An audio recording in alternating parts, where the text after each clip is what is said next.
Olá, bom dia! Hoje é sexta-feira, 17 de junho de 2016. Começa agora mais uma edição do Cresce e Esclarece. E o tema que nós vamos comentar hoje é o tema que você escolheu na última enquete. E teve uma votação expressiva.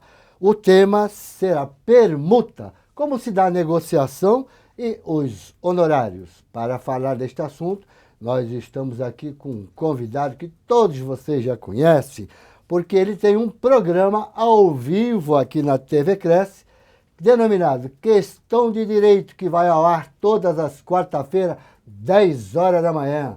É uma verdadeira aula de direito imobiliário para quem quiser catalogar todas as mensagens do nosso amigo, Dr. Júlio César Chance. Júlio, obrigado, bom dia, em nome do Viana e toda a sua diretoria.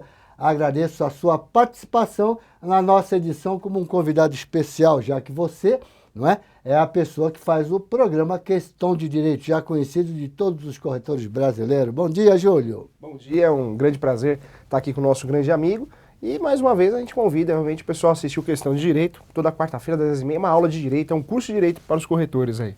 Doutor Júlio, permuta parece ser uma coisa simples, mas ela ganhou com uma certa expressão na votação da última enquete. Isso nos resta dizer que os colegas corretores brasileiros têm muita dúvida sobre essa questão de permuta, não é? Mas vamos voltar um pouquinho mais no tempo, vamos falar sobre aquela questão mais antiga do século passado, o escambo. Tem como comentar sobre isso, doutor Júlio? Gilberto, na verdade, a permuta ela é uma grande dúvida dos corretores, em virtude da complexidade. Acho que a grande dúvida da permuta é em relação aos honorários, realmente. Como que eu vou cobrar? Como que eu vou fazer para cobrar esses honorários? Existe a permuta com torna, sem torna. Então, na verdade, a permuta nada mais é que a troca. E a permuta, muitas vezes a gente fala da permuta, o escambo, e muitas vezes a gente lembra, não, isso vem depois do compra e venda, né? Mas na verdade a origem de tudo vem da troca. Então no passado, quando não tinha dinheiro, pecúnia, não tinha moedas, né? Então tudo era base de troca. Então a permuta realmente, dentro das transações, não de só imobiliárias, mas de bens móveis também, a permuta é a mais antiga, né? Ok, vamos perguntar agora. Juridicamente falando, doutor Júlio, quando a gente fala em escambo, troca, permuta, juridicamente tem o mesmo sentido? Juridicamente tem o mesmo sentido. Também hoje é muito utilizado câmbio, né? Cambiar, trocar. Permuta é muito utilizado nos contratos imobiliários. Quando são bens móveis, né? Então o carro, normalmente a gente fala cambiar. E a permuta também tem um termo importante que é com torna e sem torna, né? A com torna, na verdade, existe uma diferença de valores. A sem torna, popularmente conhecida e falada, é o pau a pau, né? Trocou, mas ninguém pagou nada a ninguém devolveu nada a ninguém. Foi uma troca integral. Então isso é pau a pau, né? Que a gente costuma falar aí em praxe aí. Mas a permuta para os bens imóveis, os contratos, o nome adequado dos contratos imobiliários é a permuta, instrumento particular de permuta. Olha, uma pessoa que tem um terreno, doutor Júlio, ele tem um terreno e ele oferta a um construtor. E esse construtor tem interesse nesse terreno, porém ele não quer pagar o valor do terreno. Ele daria, nós chamamos no mercado imobiliário, né, de pagamento, né, com o imóvel no local. Isso nós podemos dizer que é uma permuta? É uma espécie de permuta, sim. A permuta, na verdade, é um gênero regulamentado pelo Código Civil, o artigo 533, o Código Civil que vai tratar da permuta. Dentro da permuta nós temos o gênero de várias transações. Dentro dessa permuta nós temos as espécies. E aí esse tipo de troca não deixa de ser uma troca também. E aí vai envolver a troca com torna, sem torna, a troca por lançamento futuro, que a gente fala também. Então, nessa situação, é uma troca em virtude de lançamento futuro. Normalmente é um instrumento particular de compromisso de entrega futura. Existe um termo adequado também para isso. Muito bem, então, é um compromisso. Se caso, por exemplo, a edificação não chegar ao final, já é um problema para o dono do terreno? Já é um problema, verdade. Quando a gente fala de compromisso, os contratos imobiliários, muita gente fala, não, o contrato é tudo igual, é tudo a mesma coisa. E não é, né? Cada contrato tem o seu objeto adequado. Quando a gente fala de compromisso, existe dívida, não só uma dívida, mas também uma obrigação no meio do caminho, que pode ser chamada de promessa. Então tem a dívida e a promessa. Então no meio do caminho tem uma obrigação de fazer. Numa permuta dessa, né, que você entrega o seu terreno e a construtora vai levantar o empreendimento imobiliário, normalmente troca 2, 3 apartamentos pelo terreno, é uma permuta, mas com obrigação de fazer, ou uma promessa de permuta. Então, para que configure a transação imobiliária, tem que ser feita a entrega, só com a entrega. Você falou no Código Civil, repete qual é o Código Civil que nós falamos de permuta. Artigo 533, hein, vai tratar de permutas, hein? Não só da permuta, no caput, mas também vai tratar da permuta dentro do direito de família, né? Ou seja, aquela permuta entre parentes. Que inclusive, Gilberto, é importante falar também que essa permuta entre família, entre parentes, precisa da autorização dos herdeiros. Então eu não posso, eu sou o pai, falar, olha meu filho, vamos trocar, vou dar para você a minha casa que é enorme e eu fico com o seu apartamento de 49 metros quadrados. Porque eu sou seu pai, quero te ajudar. Os outros filhos, se tiverem outros herdeiros ou outros filhos, tem que anuir, tem que dar anuência a essa transação. Olha, interessante essa questão, né? Não é porque é o pai, ele pode fazer o que ele bem entende. Aí temos a justiça. Tem a justiça, é verdade. E se não conseguir essa autorização por escrito, ou ainda no contrato de instrumento de permuta, essa transação ela é anulável, né? Ela é anulável.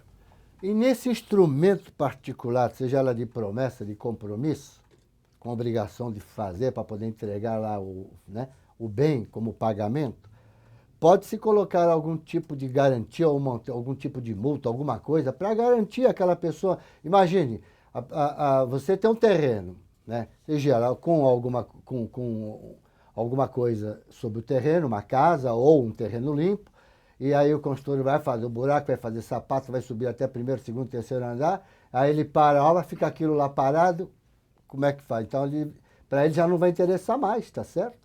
Como é que ele vai retornar? Ele vai pegar o terreno de volta. Então, tem como amarrar, né, com uma multa, algum tipo de multa, alguma coisa, uma garantia mais sólida para a pessoa esquecer aquele terreno e ter essa garantia? Pode, né? Ótimo, verdade. Quando a gente fala de contratos imobiliários, é importante sempre... Por isso eu sou muito contra o copia e cola no Google. Eu costumo dizer que modelo de tudo, todo mundo tem. Mas você não pode copiar um modelo no Google e fazer um contrato de permuta. O negócio é complexo. Então, quando a gente fala de contratos imobiliários, a gente tem o cessão de direitos hereditários, temos o compromisso de compra e venda, ocorreu a tradição, pagou, levou, tem o compromisso, tem a promessa.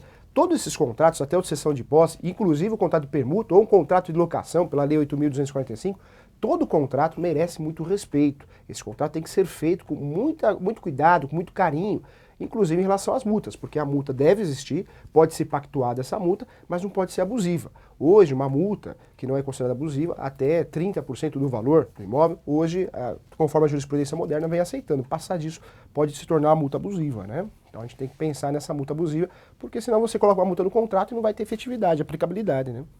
Aí vai caracterizar enriquecimento ilícito. Enriquecimento ilícito, exatamente. Por aí, né? É isso mesmo. Ah, então teria que ser uma coisa bem coerente essa multa. Coerente, com os padrões de mercado, né? Não pode... Vamos, não o pode terreno passar. vem a valer, vamos lá, 5 milhões, que ele coloque lá 6 milhões. Exatamente isso. Você pode vincular a multa também a algum sinal se tiver, ou a torna, né? A torna esse valor, essa diferença. Você entrega um terreno e você aceita um terreno e entrega a casa. Essa diferença do terreno para a casa que foi pago em espécie pode ser objeto da multa.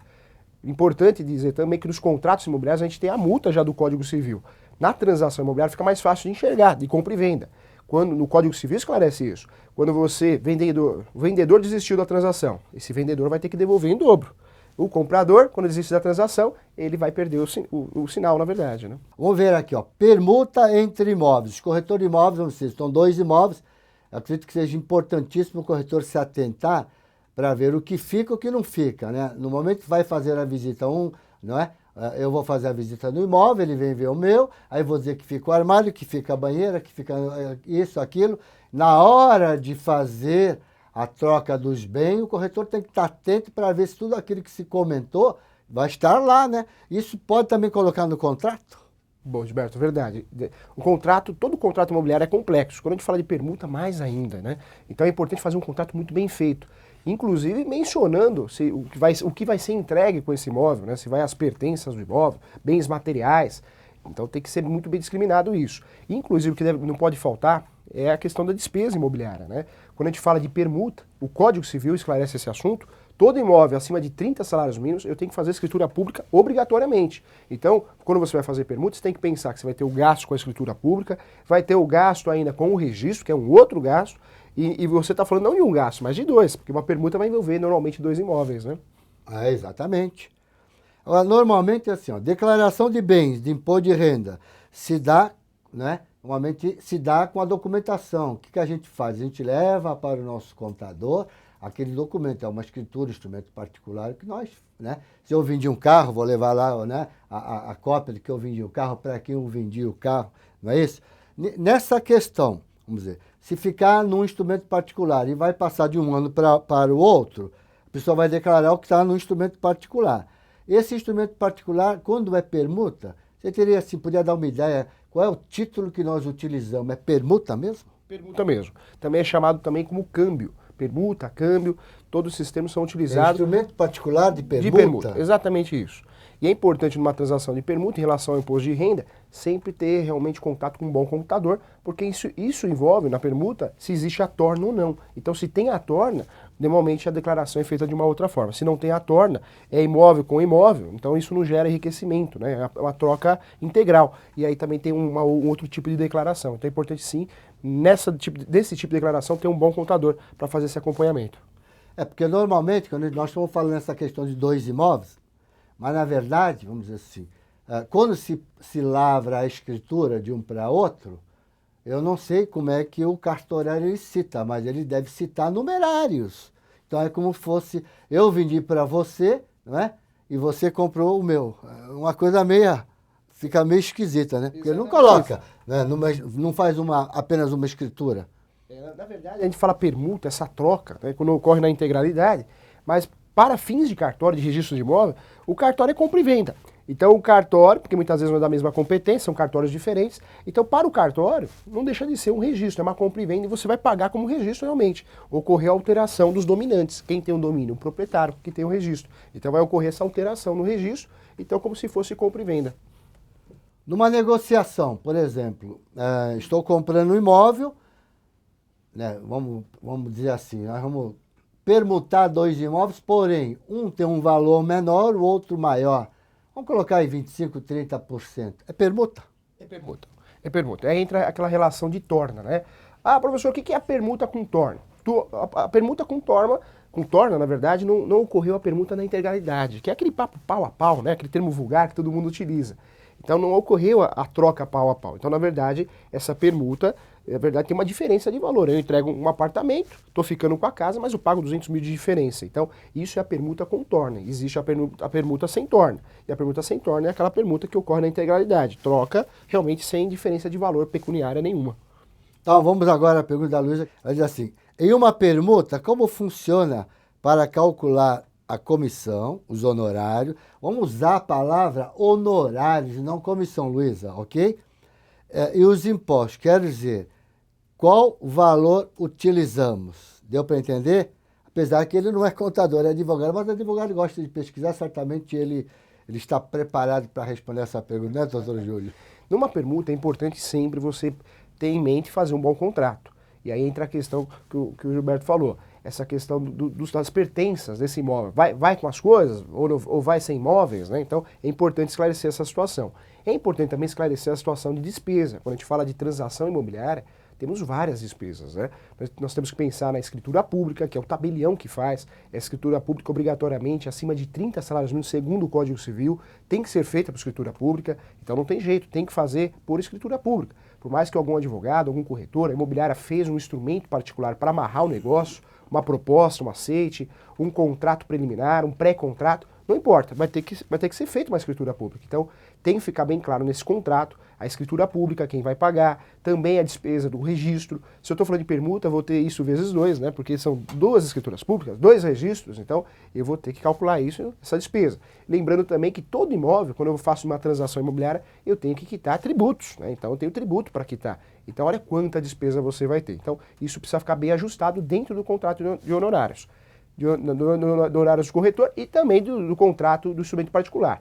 Em relação à comissão, né, que a gente fala que é o correto falar é honorários, é importante você ficar atento, porque existe uma discussão tremenda que não tem fim em relação a isso. Mas é fácil de entender, Gilberto. Na verdade, quando a gente fala de comissão em relação ao câmbio, à troca, à permuta, você tem que guardar assim, como que funciona essa troca.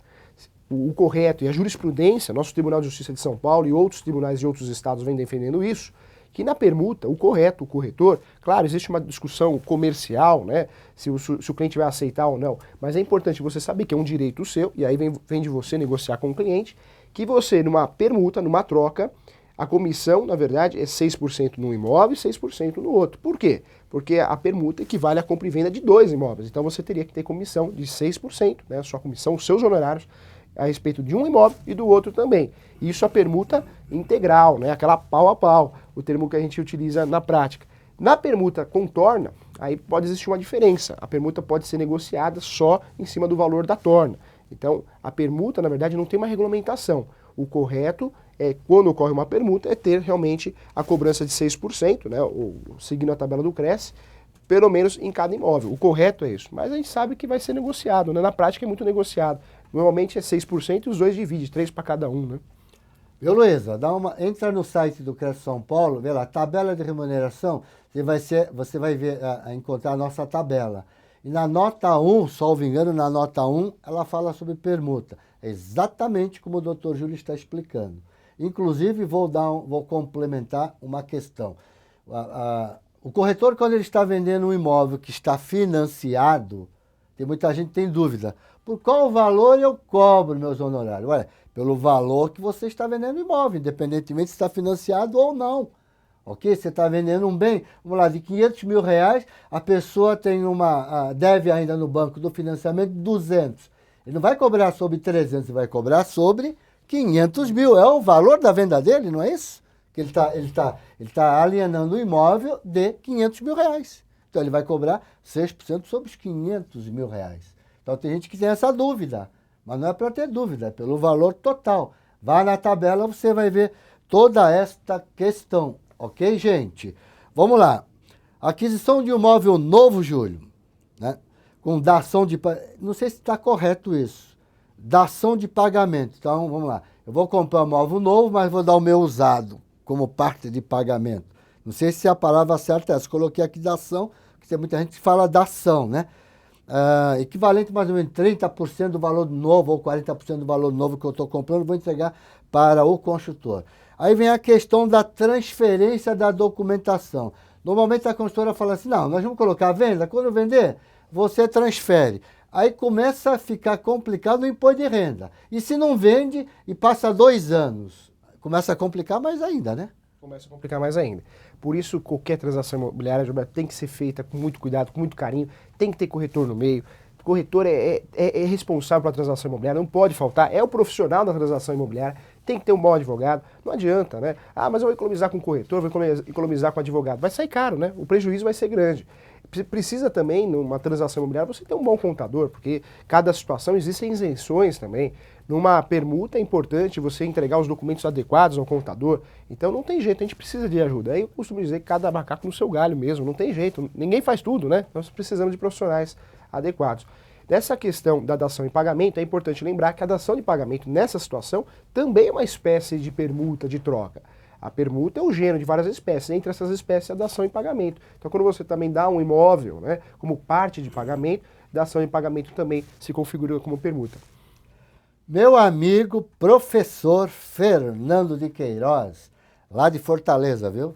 Professor Fernando é lá de Fortaleza, ele tem a sala do corretor que fala na questão de avaliação de imóveis. Ele está fazendo uma colocação aqui, parabenizando aqui a gente aqui, né? Porque permuta sempre foi um tema que gera muitas dúvidas para os corretores de imóveis, né? Obrigado pela excelência de vossa apresentação. O nosso convidado, o Júlio, faz um programa aqui, Fernando, todas as quarta-feiras, por questão de direito. Dá uma entradinha na quarta-feira que vem, acompanha o trabalho de Júlio aqui no Cresce São Paulo, que é 10. Então vamos lá, continuando aqui, olha. Numa transação de imóvel com pagamento integral, vamos lá. Eu tenho imóvel e uma pessoa vai me comprar, vamos dizer, quer comprar esse imóvel me pagando com 2 automóveis. Seria 2 carros, né? Nessa situação, como orientar o corretor? Ele pode fazer o contrato dizendo que o pagamento vai ser efetivado com 2 carros, marca, modelo, ano, sem multa, tudo bonitinho, é isso que tem que ser feito? É isso que tem que ser feito. Quando envolve um imóvel, Você move e imóvel, né? Move e imóvel, né? Quando você vincula o imóvel, você tem que sempre ter uma certidão atualizada em mãos, certidão de propriedade, seja matrícula, seja transcrição. Quando envolve veículo, é importante sempre levantar as multas, essa questão da multa, né? Porque ela pode invalidar até o contrato. Então é importante sempre levantar essa questão de multa, se existe multa ou não, mas é importante nesse contrato, e isso também é considerado permuta, também é considerado, é importante você discriminar tudo, tudo. Veículo, placa, Renavan, tudo, né? O chassi, né? Então, na verdade, você tem que colocar lá tudo para ficar bem discriminado e realmente não ter nenhum problema em relação a isso. Principalmente carro, né? Porque tem os acessórios. Importantíssimo colocar os acessórios. Senão o camarada retira o som. Retira o som, tira tudo, né? Tem que deixar tudo muito bem esclarecido nesse instrumento particular para que você não tenha problema. Mas vamos falar sobre essa questão de compra e venda. O trabalho do corretor de imóveis, minha gente, parece ser uma coisa simples, né? Ser corretor de imóveis, mas não é não. Ser corretor de imóveis é muito difícil exercitar essa profissão. Eu acho que todas as profissões, não é? Não é só da corretagem imobiliária. Então, nós temos que ter muito cuidado, porque nós trabalhamos com famílias, não é? Nós trabalhamos com a economia das pessoas, não é? Aquilo é uma vida da pessoa. A gente tem que ter muito cuidado com isso. Então, se eu estou fazendo algum tipo de transação que é meia complicada, como o doutor Júlio falou, não custa nada. O advogado não vai meter a faca, ele sabe quanto o corretor vai ganhar, não é? Verdade. Então, contrata o advogado, fala com o advogado para ele te orientar, até um contador. Verdade. Importantíssimo. Por quê? Pouca economia, lá na frente o corretor pode se dar mal. Código de ética, Código Civil Brasileiro. Vamos falar sobre o Código Civil Brasileiro aqui do 722, 700 ao 29. O que diz o 723? Isso é importantíssimo o corretor dar uma olhada nisso aí, não é, Júlio? Verdade. Tem que estar atualizado. O corretor, não adianta. Você corretor, ele precisa se qualificar. Então ele tem que ter conhecimento de avaliação imobiliária, de direito, tem que se qualificar. E hoje o Cresce disponibiliza isso, tem quarta norma, tem muita coisa, né? Então não tem desculpa. Mas eu não quero sair de casa. O YouTube fornece tanto conhecimento, né? Fora a programação da TV Cresce. Então hoje não tem desculpa. E aquele profissional que realmente não cai a ficha, que ele precisa se atualizar, ele vai ter problemas sérios, né, Gilberto? Transação imobiliária envolve o principal sonho do brasileiro, né? Dizem que o principal sonho do brasileiro, o maior sonho do brasileiro é o imóvel. E o maior medo é a morte, né? Então tem que tomar cuidado, né? Meu amigo Marcelo Caminada. Bom dia, Marcelo. Ele está via Facebook. Ele mandou aqui uma questão. Se somos responsáveis civil e criminalmente pelo negócio, é justo que recebamos os honorários dos imóveis da transação. Aí o que diz é a tabela, né? Além do que, se o cliente precisar vender o imóvel para viabilizar a venda através de um profissional, ele terá os mesmos custos de honorário. É verdade mesmo, não é? Verdade. É verdade. Eu não aceito, então vende, depois que ele vender, pega o dinheiro e compra o meu. Ele vai ganhar os dois, não é verdade? Então é normal que a tabela diz, está corretinha. Na nota 1 lá da tabela, dá uma olhadinha sobre essa questão de permuta, minha gente. Muito bem. Agora vamos ver uma outra questão aqui, ó. Honorário sobre permuta. Se na tabela está dizendo que é para cobrar das duas partes, porque eles estão se desfazendo, eles estão, na verdade, vendendo, alienando o seu bem para outro, independentemente. Mas de que maneira? De uma maneira permuta, não é verdade? Aí, se o colega corretor cobrar só de uma parte, e se alguém o denunciar aqui no CRES, isso aí ele vai estar infringindo o Código de Ética Profissional. Verdade. Isso se chama concorrência desleal. Ok, gente? Então, se você tiver um problema desse, não se surpreenda, não fique surpreso, dizendo, o Cresce só fica perturbando os corretores. Mas não, está lá no Código de Ética Profissional. São 10 itens, dá uma olhadinha lá. Então, isso é concorrência desleal. Por quê? Porque essas partes, comprador e vendedor, né? Comigo, os dois vão ter que pagar. Com o Júlio só vai cobrar de uma parte. É fácil dele sair de mim e ir para o Júlio? Claro que é. Eles vão ter o interesse deles, não é verdade? Isso é uma concorrência desleal. Então, você poderá ter uma sanção aqui de uma infração ética profissional. Verdade. Não é verdade, Júlio? Eu costumo dizer também, Gilberto, que hoje em dia a cobrança é muito grande, né? O médico é cobrado, o corretor é cobrado, o advogado é cobrado. O ser humano, ele está cobrando muito, né? Infelizmente, muitas pessoas, elas lembram dos seus direitos, mas esquecem dos deveres, da educação, muitas vezes. Então, é um problema que a gente está vivendo dia a dia. Então não adianta você querer ganhar o cliente pelo preço, porque a cobrança vai ser igual. Se você cobrou muito ou cobrou pouco, a cobrança, a sua responsabilidade é a mesma. Então o que você tem que fazer? Cobre o valor correto, o valor que está estipulado na tabela do CRES, o valor de mercado. Não dá para você cobrar diferente, porque a responsabilidade vai ser a mesma. Então além de você cobrar menos, vai correr o risco de uma responsabilidade civil, criminal, administrativa junto ao CRES. Então eu acho que tem que valorizar a profissão, o advogado, o corretor. Cada um tem que valorizar a sua profissão. A gente não pode mais se vender, né? O cliente não pode ditar a regra. Olha, corretor, você me ajuda aqui, eu pago X. Não existe isso, né? Isso acontece muito na advocacia, infelizmente, Gilberto. Hoje o cliente ele vira para o advogado e fala, olha, eu pago R$ 800 para fazer o divórcio. Aquele advogado que se sujeita a isso, ele está se queimando, está queimando a classe, né? Pois é. Rafael Delbem, via Facebook. Meu amigo Rafa, no caso de honorários para cada imóvel, a grande verdade é que a nossa classe necessita de se unir e não negociar os honorários. Como já viu advogado negociar os seus honorários. Existe também na advocacia isso? Demais, Gilberto. Infelizmente, acho que é algo que existe em toda a profissão.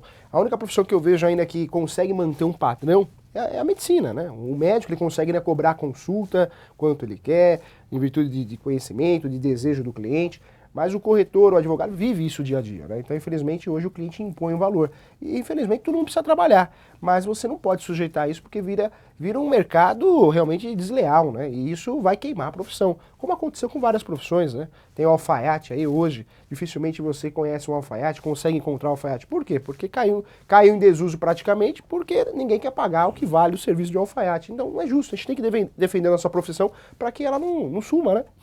Honorário sobre permuta. Sabe dizer se já teve algum litígio?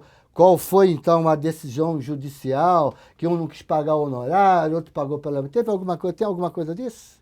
Gilberto, é importante falar que litígio em relação ao corretor de imóveis é sempre comum. E a jurisprudência, eu trago até uma boa notícia, vem defendendo o corretor de imóveis. Não só na cobrança de honorários, vem entendendo vários meios de provas. Quando a gente fala de novo Código de Processo Civil, ele traz a ata notarial como novidade, né, novo termo de prova. Então a jurisprudência vem defendendo sim o corretor, ele vem tendo encontrado mais facilidade para receber seus honorários. O contrato de honorários do corretor de imóveis, devidamente assinado pelo credor e duas testemunhas, ele é um título executivo extrajudicial. Então, na verdade, o corretor de imóveis, quando ele vai atrás dos seus honorários executar, ele não vai começar do começo do processo de conhecimento, ele vai começar do meio para frente, né, como um jogo de futebol, do meio para frente. Ele ganha tempo com isso, já dá para executar direto. Em relação à permuta, o entendimento é esse realmente, o entendimento que a permuta é uma troca, mas essa troca equivale a uma compra e venda, duas compras e vendas, um negócio mais complexo. Então o corretor é merecedor de duas comissões, porque ocorreram duas compras e vendas. Se tem algum colega pensando que tudo isso que nós estamos falando é difícil, claro que é difícil. Qualquer atividade profissional é difícil, né? E por exemplo, cada profissional, ele sabe quanto ele vale. Ele sabe quanto ele vale. Então, ele sabe como cobrar. Principalmente quando nós falamos, as nossas transações é estar documentado. Porque se eu não estiver documentado, não adianta eu procurar um advogado, não é? Só de palavras. O advogado vai ver que documento você tem. Estou errado. Verdade, Roberto. É importante avisar o nosso amigo corretor que você tem que tirar certidão. Certidão é prova, é um dossiê que você tem que você trabalhou. Então, certidão de propriedade, certidão de distribuição civil, certidão de distribuição criminal, certidão também trabalhista, e cuidado, porque a trabalhista tem a certidão de ações trabalhistas e a certidão de execução trabalhista, são certidões diferentes. Isso é prova que você trabalhou. Você não só intermediou, apresentou comprador e vendedor, mas também você cuidou dessa parte de documentação imobiliária. Então você, corretor, tudo isso é prova. Use e abuse do e-mail, né? Manda e-mail. Ah, o cliente não quer assinar o contrato, manda por e-mail. Hoje a jurisprudência entende que o e-mail é prova. Se você mandou o contrato por e-mail, o sujeito respondeu, deu o aceite, pronto. Não precisa nem assinar, já é reconhecido como prova. Então não tem desculpa, né? Não tem desculpa. Tem o IP, né? Tem o IP. Tem o IP das máquinas, ok, minha gente? Doutor Júlio, eu vou deixar a palavra aberta para suas considerações finais. Pode fazer a sua propaganda, questão de direito. Bacana. Então, você, corretor, não esquece, né? Estude, se qualifique, isso é importante, não só o corretor.